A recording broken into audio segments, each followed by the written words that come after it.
Chapter 1. Before setting out traveling the world solo, from dare I to I'm on my way. Separating fact from fiction, myths and misconceptions surrounding traveling alone. Getting past the fear obstacles which hold you back and onto actually traveling solo. A journey of 1,000 miles must begin with a single step. Lao Tzu. The world is full of those who dream of traveling. The world is not so full of those who actually do it. Why? Well, although each person has slightly different reasons, there are also common denominators, the biggest of which tends to be fear. It is important to know that feeling fear is not just totally okay, but absolutely normal. Anyone who suggests otherwise is either an extremely rare personality type or simply not telling the truth. There are a few of us solo travelers who didn't embark on our very first adventures without a bunch of anxieties, and in my case, I can admit to being totally terrified. But fear doesn't have to be an insurmountable hurdle.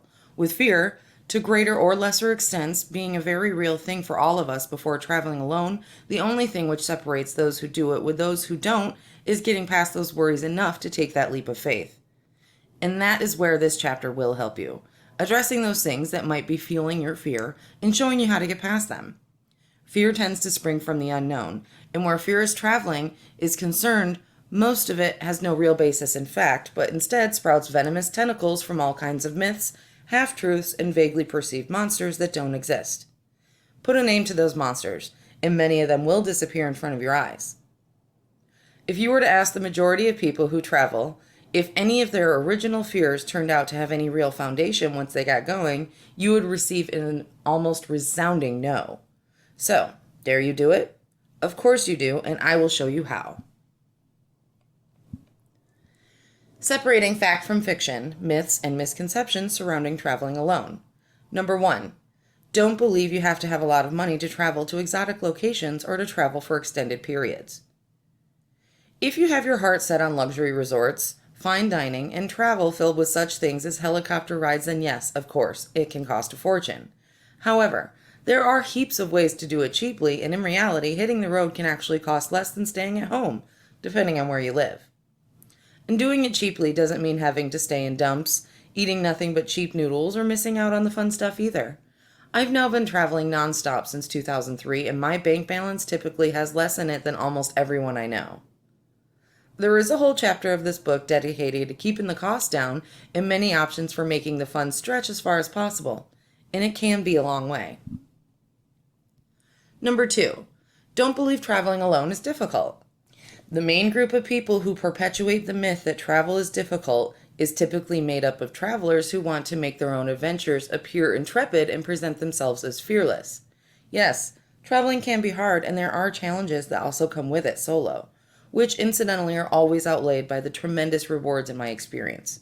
However, you will be the one dictating how hardcore or comfortable your globetrotting will be.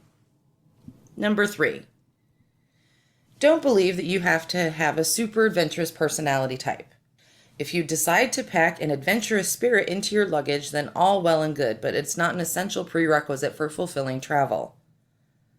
On my first forays into the world of solo travel, I was timid, terrified, and about as unintrepid as it is possible to be. In my experience, that spirit of adventure tends to develop as you go, and as you gradually become more confident in your own ability to go happily solo. Like everything else with regards to solo travel, you get to choose and go the way of what makes you most happy and most comfortable. If hardcore trekking volcanoes, staying with local families in the middle of nowhere without having a language in common, or leaping from bridges into swirling white waters many feet below makes you happy, then go for it. But if tranquility exploring ancient ruins on a bicycle, or just wandering the streets of whatever town you have arrived in, gives you as much of a thrill as you need to then follow your heart and itinerary. Number 4. Don't believe that the majority of people travel in couples or groups. If you head to hideaway romantic islands, you might find a lot of couples. If you head to party destinations, you might come across a lot of group of people. But otherwise, solo travelers are out there in every corner of the planet, the majority of them women incidentally, and our numbers are growing all the time. Number 5. Don't believe that alone has to mean lonely. To say you will never be lonely when traveling solo would be a lie, but I would imagine there are a few reading this that can say they're never lonely in normal life from time to time anyway. I'm typically quite happy in my own company, but my biggest fear before I started to travel was that I would be lonely, especially as I had always previously been used to traveling with my partner. It was the very first of the many travel fears that I had was put to bed, and almost from the first moment I touched down in Thailand, I realized that traveling actually raised my chances considerably of meeting like-minded souls and making connections with a whole bunch of super interesting people from every corner of the planet. People who had dared to be different and to step outside the normal constraints of everyday life, no matter how terrified they were. I have since learned so many tricks for how to address the lonely when it hits, and there's a whole chapter of this book dedicated to that very subject. Number 6, don't believe that all those who travel alone are young, hippie types, or that only young people use hostels. While the young hippie types are most certainly out there too, so is every other age group. Traveler demographics cover everything from students to surgeons and show that travelers can come from every kind of professional or educational background imaginable. The same is true of hostels. There are without question hostels geared towards the crazy party crowd, but so too are the others aimed at an older, more tranquility-seeking set. Generally, however, the majority of hostels are a wonderful melting pot of age groups and nationalities. Number 7. Decide for yourself what is and isn't safe rather than accepting a blanket solo travel isn't safe for women point of view. I spent my whole life as a woman, and I've had to be aware of every single danger women have to face in life in general in my home country. Crime statistics back home in the UK would at times make alarming reading for any foreigner visiting, but nobody ever tells me it isn't safe to be in the UK as a woman. Familiar dangers and hazards lose their alarm impact, whereas the unknown can appear terrifying, which is why I always do my research before hitting a destination. That way I can use the same strategies for keeping myself safe when I travel as I do if I am out and about back home. There are parts of the world I wouldn't travel as a lone female. Some parts of Africa, for example. But I have covered every continent, and in my experience, no-goes for females are far fewer than scary mongers who would have you believe. How to get past the fear obstacles which hold you back and onto actually traveling solo. If you get a chance to take it, if it changes your life, then let it. No one said it would be easy, they just promised it would be worth it. Jesse Margoudakis. Number 8. Write a list of your biggest fears. Write this list and then for each entry ask yourself what you could actually do, using this book as a helping hand to reduce or even totally eliminate those concerns. Be sure your fears are based in reality and not some incorrect preconception or vague myth that you might have heard. Number 9. Start doing a little research on destinations which appeal to you. While doing this, ask yourself what challenges you see such destinations presenting to you. Again, with the help of this book, explore ways you could deal with such challenges and do it all from the safety of your own lounge. There is always a solution, and while many of them are discussed in these pages, you might surprise yourself by finding solutions inside yourself. Number 10. Spend some time browsing through travel forums. Travel forums are bursting at the seams with people asking all the same questions and with all the same fears you probably have. Just 5 minutes spent scrolling through the queries and advice wanted posts on a forum will make you realize very quickly that you're most definitely not alone. Being plagued by worries and a bunch of fear obstacles that might be preventing someone from making a decision to book that plane ticket is a common theme. And don't be fooled by the matter-of-fact nature of queries such as, "I was just wondering." Underneath those calm words is quite possibly an individual full of huge fears and doubts. Be comforted by the many, many solutions offered by those who have trodden the world's solo adventure pathways before you and are right now working towards doing it again as soon as feasibly possible. They almost certainly once stood in the very same scaredy-cat shoes you're standing in now. If you have something on your mind which hasn't been raised before, highly unlikely, then post your own query.